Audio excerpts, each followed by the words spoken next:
टोली में post office में काम करते थे, चिट्ठियां इधर उधर पहुंचाने के। ये अच्छे मुसलमान थे। अच्छे मुसलमान मतलब जो इनकी परंपरा का नियम होता है, इतने बजे ये पाठ करना, ऐसे टोपी पहन के घूमना, इतनी बजे नमाज करने जाना, आदि आदि जो भी उनके क्रम होते हैं, उस सब नियम से करते ताज खान। दूर दूर तक वृंदावन से, ठाकुर जी से, श्री जी से कोई संपर्क नहीं, कोई संबंध नहीं। स्वभाव मीठा था। बल्कि इन्होंने अपने डाकघर के जो मुखिया थे उनसे कह करके कि मुझे इतने बजे नमाज के लिए जाना होता, मुझे जाने दिया जाए, वो जाते थे। और जो भी इनके ग्रंथ होते हैं उनको पढ़ते रहते थे, खूब अच्छे से अपना पालन।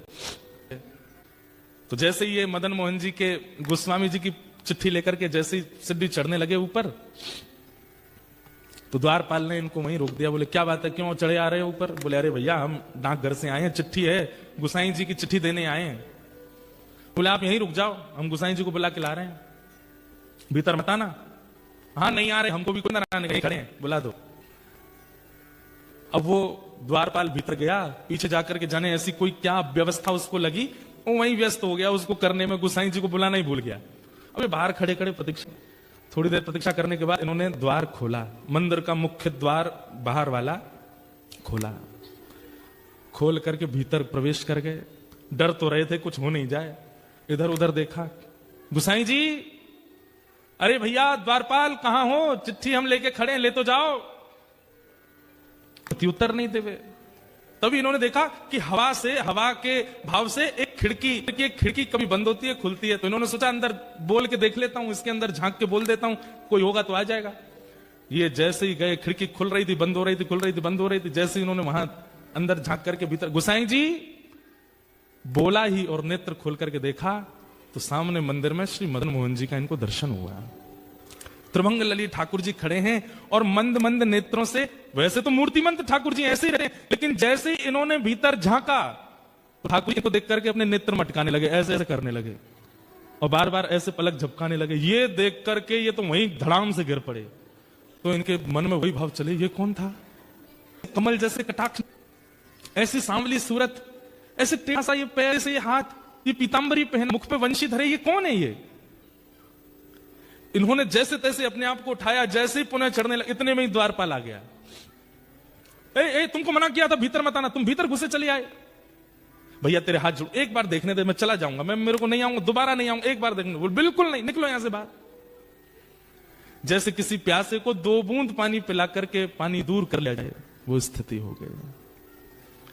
चिट्ठी देकर के द्वारपाल को ये तो चले गए, लेकिन मन चुरा लिया ठाकुर जी ने।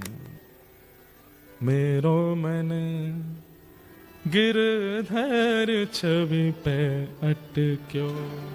काले खां चले गए, लेकिन आज तक कभी अपने नमाज के समय में, अपनी दिनचर्या में कभी बदल फेर नहीं हुआ। लेकिन अब करने कुछ और जाते हैं, करने कुछ और लग जाते हैं।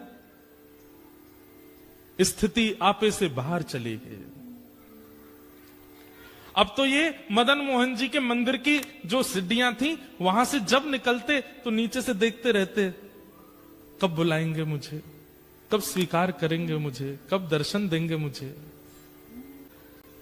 बहुत दिन तक प्रयास किया कि ये मुझे कैसे भी ऊपर बुला लें, एक बार अपनी रूप छटा दिखा दें, लेकिन ठाकुर जी तो, उनका स्वभाव है तड़पाना। जब नहीं दर्शन हुए तो एक दिन काले खां ने कसम खा ली। बोले ठाकुर जी या तो मुझे दिख जाओ, या तो मुझे मिल जाओ, नहीं तो मैं अनशन व्रत पर बैठा हूं, मृत्यु पर्यंत प्राण त्याग दूंगा। ऐसी स्थिति हो गई। धीरे धीरे अपना काम छोड़ दिया, परिवार वालों से दूर रहने लगे, अपने नियम क्रम सब से बिल्कुल ना इधर के रहे ना इधर के, बीच में आ गए बिल्कुल। स्थिति अवर्णनीय हो गई। 1 दिन 2 दिन 3 दिन व्यतीत हो गए भोजन किए बिना। 3 दिन बाद श्री मदन मोहन लाल जी को बड़ी दया आ गई। बोले कि भूखा प्यासा बैठा है। अब ये भी तो बात है कि जैसे हम लोगों को तो पता है कि ठाकुर जी को मनाना है तो हम कथा में चले जाएं, ठाकुर जी को मनाना है तो संतों को भोजन करा दो, ठाकुर जी को मनाना है तो परिक्रमा करे आओ, ठाकुर जी को मनाना है तो यज्ञ कर लो। अब काले खां को तो कुछ पता भी नहीं है, वो तो जाति धर्म से भी अलग है, उसको पता ही नहीं है क्या करना पड़ता है ठाकुर जी को रिझाने मनाने के लिए। उसके पास यही तरीका था, ठाकुर जी के आगे कसम खाली, बोले मैं प्राण त्याग दूंगा मुझे मिलो नहीं तो। 3 दिन जब बीत गए बिना कुछ खाए पिए, तो रात में जब मंदिर बंद हुआ, मंदिर बंद होते सब गुसाई आदि सब चले गए, सुश्री मदन मोहन लाल जी अपने गहने जेवर आदि सब उतार करके एक सामान्य से ग्वारिया का रूप धारण किया, एक धोती पहनी, बगलबंदी पहनी, सिर पर एक स्वाफा बांधा, बिल्कुल ऐसे हो गए साधारण से। और जो भोजन की थाली श्री मदन मोहन जी की रात में रखी जाती थी, बंटा भोग बोलते हैं उसको, श्री मदन मोहन लाल जी का जो रखा था, ठाकुर जी ने उसको उठाया खुद और निकल पड़े काले खां के पास। यहां पर मरणासन अवस्था में काले खां बैठा है, गला सूख गया है, आंखें मरने को हो रही हैं, और उस समय पर द्वार पर दस्तक होती है, खटखटाने की आवाज आती है।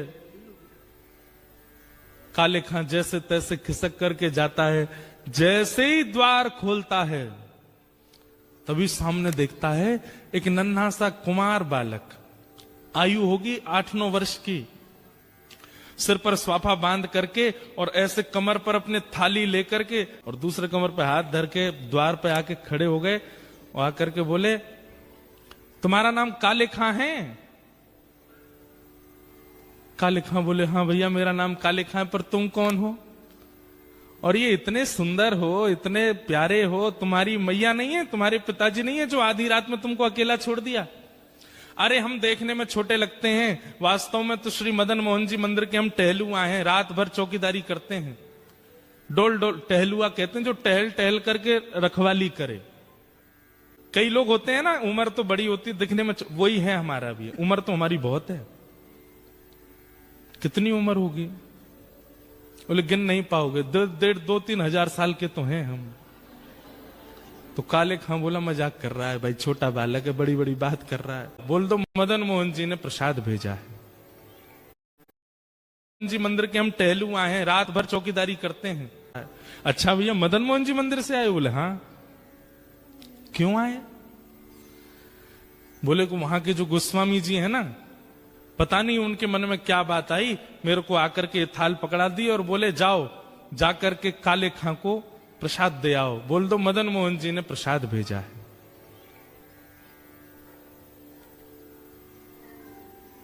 काले खां बोले सुनो, इसको तुरंत वापस ले जाओ, एक कौर नहीं खाऊंगा इसमें से। ये मैं सब जानता हूं ये लीला कौन कर रहा है, ये वही छलिया, वही कपटी, वही मरकट बंधु, मुझे एक झलक दिखा करके इतना परेशान कर दिया और अब मेरे अनशन को तुड़वाने के लिए थाल भेज दी है। कह देना गोस्वामी जी से, जब तक दर्शन नहीं होगा मैं ये प्रसाद नहीं पाऊंगा, और मुझे दर्शन होगा नहीं क्योंकि मैं तो मुसलमान हूं, मुझे मंदिर में प्रवेश मिलेगा नहीं, इसलिए मुझे प्राण त्यागने पड़ेंगे, दोबारा जन्म लेना पड़ेगा। और सुनो एक बात और कह देना अपने मदन मोहन से। बोले क्या? उसने जो अपना नाम धर रखा है ना जगन्नाथ, मैंने सुना था कहीं उनका नाम जगन्नाथ है, उनसे कह दो कि तुम जगन्नाथ नहीं हो, अपना नाम रखो हिंदूनाथ, तुम केवल हिंदुओं के नाथ हो, ये जगतनाथ मत बोला करो अपने आप को। ठाकुर जी खड़े खड़े सुन रहे हैं। बोले सुनो गुसाई जी की बात तो सुन लो पूरी। काले खां बोले क्या? बोले इसमें से प्रसाद पा लेना और प्रसाद पा करके सुबह बर्तन मांज करके मंदिर दे जाना और मदन मोहन जी के दर्शन कर जाना। गुसाई जी ने आज्ञा दी। सुन करके काले खां खुश हो गए। लेकिन अब स्थिति ये हो गई कि पहले तो हर जगह मदन मोहन जी दिखते थे, लेकिन अब वो टहलुआ दिख रहा है। अब ये मोहन थार उठा में तब भी टहलुआ का स्मरण हो, पूरी उठा में तो भी टहलुआ का स्मरण हो, सब्जी खा में तो भी। अब ये मन में विचार करने लगे मेरे मन में कोई रोग हो गया है। ये पहले तो मदन मोहन अच्छे लग रहे थे, अब उनका सेवादार ये टहलुआ अच्छा लग रहा है, कहीं ऐसा नहीं हो ये मेरे संग हो क्या रहा है, किसी ने टोना टोटका तो नहीं कर दिया मुझ पे। रात भर मन में विचार करने लगे, अपने मन से कहने लगे, टहलुआ नहीं मदन मोहन, उनको याद करो। लेकिन याद करें मदन मोहन जी को, खड़ा दिखाई दे टहलुआ ऐसे थाली लेकर के। रात्रि में ठाकुर जी ने गोस्वामी जी को सपना दिया और सपना देकर के कहा, बोले पहले दिन चिट्ठी लेकर के मेरा भक्त काले खां आया था, द्वारपाल ने उसको डांट भगा दिया। अरे गोस्वामी जी, मुझे उसको स्वीकार करना और मैं उसे स्वीकार कर चुका हूं। 3 दिन से अनशन व्रत पे था, मैं अपनी सोने की थाल में भोजन देकर के आया हूं। कल वो थाल धोकर के जब मंदिर आवे सब उसको रोकेंगे, लेकिन आप आकर के उसको भीतर बुला लेना, मेरा दर्शन कराना।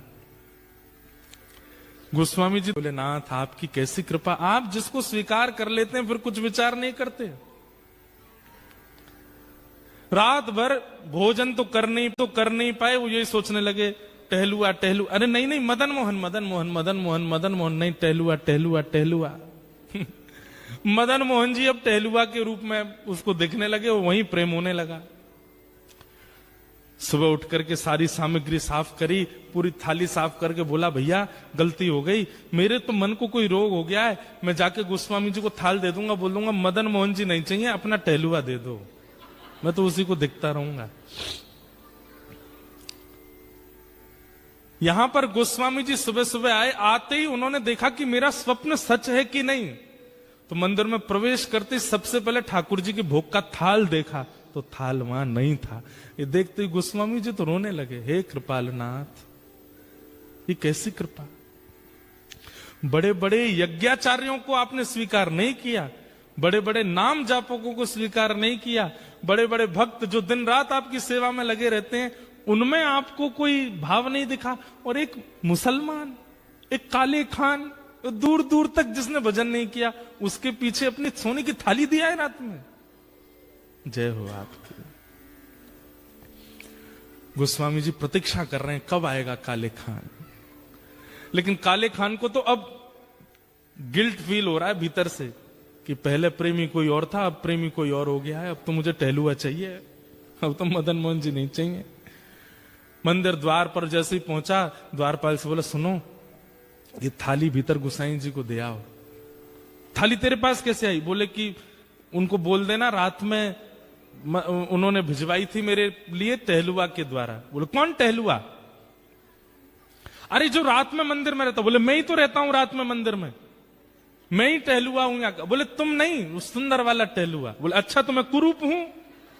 बोले नहीं मैं ऐसा नहीं बोल रहा हूं, 2 होंगे ना तुम, एक सुंदर छोटा सा काजल लगा करके सिर पे पगड़ी बांध के बढ़िया पीली सी पिता, और बड़ी अच्छी सुगंधी आ रही थी उसमें से, क्या वर्णन करूं उसकी रूप माधुरी का मैं। वो टहलुआ। बोले सुन तू यहीं खड़ा रहे, कोई टहलुआ नहीं है, मैं ही टहलुआ हूं और मैं गोसाई जी को अभी बुला के लाता हूं, तेरी तो अभी खैर नहीं। भीतर गए, इतने में ही जाल दिया। गोसाई जी बोले थाल लायो, कौन लेकर के? काले खान आया है द्वार पे। उस आए? बोले वो तो कह रहा कि टहलुआ से मिलना हूं, और मैं ही टहलुआ हूं, वो पता नहीं कौन से टहलुआ का। गोस्वामी जी निकल के बाहर आए, अपरस में थे फिर भी बाहर आ गए, नेत्रों में आंसू। काले खान कौन आया था रात को? बोले आपके मंदिर का टहलुआ आया था, मुझसे गलती हो गई, पहले तो मुझे वो प्रिय लग गए थे, लेकिन अब मुझे वो टहलुआ ही चाहिए। मैं मंदिर में कभी नहीं आऊंगा, आप जितना कहेंगे मैं उतनी रकम दे दूंगा, केवल वो टहलुआ मुझको दे दो जो रात भर यहां टहलता है। ऐसे कटाक्ष नेत्र थे उसके, ऐसी सुंदर सी नासिका थी, ऐसी मधुर मुस्कान थी, ऐसी सुंदर उसने पगड़ी पहन रखी थी, और उसमें से ऐसी अद्भुत सुगंधी आ रही थी। हे गोस्वामी जी, मैं आपके आगे हाथ जोड़ के कह रहा हूं, अगर दे नहीं सकते तो जैसे दर्शनार्थियों के लिए नियम है कि सुबह इतने बजे आओ, दर्शन होते हैं मदन मोहन जी के, सबको मदन मोहन जी के दर्शन कराओ, मुझे वो टहलुआ के दर्शन करा दिया करो बस। गोस्वामी जी बोले चल टहलुआ से मिलवाते हैं। पहली बार श्री मदन मोहन जी के मंदिर के अंदर गए, ढूंढ रहा है काले खान कहां है, कब दिखेगा कब दिखेगा। तो बाकी सबको तो श्री मदन मोहन जी पाषाण रूप में दिख रहे थे, लेकिन काले खां को वो रात वाले टहलुआ के रूप में दिख रहे थे। ये रहते रहे टहलुआ।